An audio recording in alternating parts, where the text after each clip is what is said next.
काय रे मा पैसे कधी देणार? तुला पुरी संग हिंडायला वेळ आहे आणि माझे पैसे द्यायला वेळ नाही होय तुला. कधी देणार? दादा देतो तुला मग मारायची काय गरज? तुला दाखवतो संध्याकाळी मी पण कोण आहे काय आहे तुला दाखवतो. रात्री पोलीस चौकीत भेटतो मला. मित्राला हात तुला लावायचा दाखवतो. तू मला मारले ना तुला दाखवतो. चल चल चल नाही तुला चौकीत भेट. तुला सांगतो संध्याकाळी. चल चल रे भाऊ, नको मार खाऊ, पैसे देऊन टाकू आपण. काय एवढं काय उपकार केलेत का? चला वहिनी.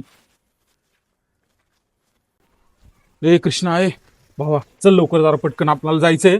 काय झालं? चौकीत जायचंय ते. अरे काल नाही का त्यासोबत भांडणं केली तुझ्या पैशासाठी, त्याने केस टाकली. चल पटकन चल. काय चौकीत? माझा काय संबंध? भांडणं केली तुझं तू निस्तर, मी कशाला येऊ? मी म्हणलं होतं का तुला भांडणं कर त्यासोबत? अरे भावा, तू असं म्हणतोय. अरे पण राव, मी भांडणं तुझ्यासाठीच केलं ना रे, तुला मारत होता तो म्हणून. हे बघ भाऊ, ते चौकीचा मॅटर तुझं तू निस्तर, मला काय ह्याच्यामध्ये पाडायचं नाही. मला माफ कर बाबा, तुझं तू बघ.